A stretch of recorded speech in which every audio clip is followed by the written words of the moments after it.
With us now, once again, is Dan Murphy. Welcome to the show. How are you? I'm very well, thank you. Thank you for having me. So a few years ago, you were doing a run in your son's memory and in his honor, and you came on the show and we got a chance to talk about it, and you gave me a challenge coin, Yes. and I still have that to this day. Can you share with our audience that might not have tuned in a few years ago about that segment about your son? Sure. Michael was a Navy SEAL. It was his fourth deployment in Afghanistan. Those who have either read the book or saw the movie, A Lone Survivor, know the story. Basically, Michael sacrificed his life to save his teammates. Marcus Luttrell became the lone survivor. And as a result, Michael was awarded the highest military honor you can get, the Medal of Honor, by President Bush in 2007. We then started basically the run around the lake. Of course, the newest thing is the Lieutenant Michael P. Murphy Navy SEAL Museum and Sea Cadet Training Facility. I like to remind people that Michael's favorite saying was, "Education will set you free." Mm-hmm. That's what started his scholarship foundation. And now with this museum we're building in West Sayville, we're doing the same thing. While it carries Michael's name, it has nothing to do with Michael. It is a history of naval special warfare. From World War II, when they were frogmen and UDT, underwater demolition, to the present day.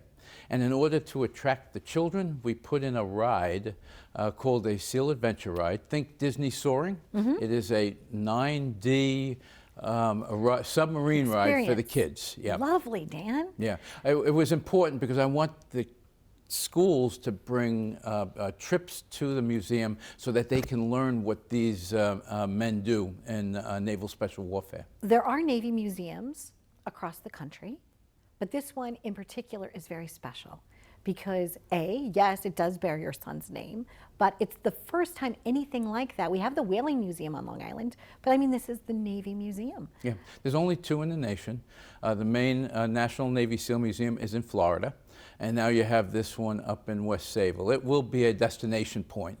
Wait a moment, wow, I did not realize that because I've been to the one in Florida and just assumed that they were everywhere. Yeah, they should be everywhere. Yeah, no, there's only two. So we're the second location. We're the second location, and like I say, while it carries Michael's name, yes, it's within the museum. It's going to carry the spirit of all those naval special warfare operators who are on the front lines each and every day. You know, you never hear of SEAL missions until they go bad. They're doing them constantly. And so this is an attempt to bring their story to the public. Mm-hmm. And then, of course, the other half of the building is a Sea Cadet training facility, which continues Michael's legacy involving education. It is like a Boy Scouts, but it's Naval Sea Cadets, which will teach them skills like leadership and not to be military, but just basically leadership skills. So that honesty, integrity, yep, you know, dot your I's, cross your T's, yep, because that's what's really important at that level of that's service. True. Whether you're a civilian or if you're in the military, you've got to just be on point. And that's the whole point. It's not just military. It's for civilian life also. It just teaches them those attributes to be successful in life. And so that kind of is near and dear to my heart because Michael, like I said, Michael's legacy was all about education. And so this is part of that legacy that will continue. We are happy to celebrate you. We are happy to celebrate this new news. I'm happy speaking about being educated because that was something I did not know. So I wish you continued success in all that you do. And when the ribbon cutting happens, I would like to at least be the there. grand opening, we're hoping at the end of September.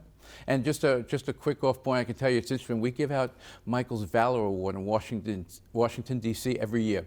Last year, Rob O'Neill, the man who shot bin Laden, got Michael's Valor Award. And I remember going up to him, and I said to him, you know, Rob, as Michael's dad, it's really difficult for me to wrap my head around the fact that Michael's like a poster boy for the Navy. And with all seriousness, he looks at me and says, Mr. Murphy, poster boy. He said, Michael's a legend in the Navy. And, you know, it like hits you like, wow, you know, that's something. I have to agree. And the other thing too is even in fitness, like I know some people that do the CrossFit and do all the different fitness training that he also is kind of like responsible for. Yeah, the Murph, and we have the Murph Challenge, which is one of our fundraisers for the scholarships. We give out 33 scholarships now in Michael's name as a result of the monies that are raised by the Murph Challenge. So it's a legacy I'm glad to bring to Long Island, because most people don't realize in the special operations community, I speak with them all the time, Long Island is on the map. They come to me all the time and say, you know, we love Long Island. They know how to treat their heroes. Not just Michael, Keith Bishop, McNaughton, all those men and women that we've lost on Long Island are remembered by the Special Operations Group because they hear about all these, I guess, monuments and stuff that to these really fallen heroes. And so I'm really happy about that. So they know all about Long Island, New York. Well, on behalf of my entire team and crew and all of our audience, thank you. And thank you to your son. And we honor his memory. So thank you for joining us today. Thank you. Thank you for having me. You're welcome. Please, if you can make a difference, do something wonderful in your community to always honor those that honor us with their service. Be well.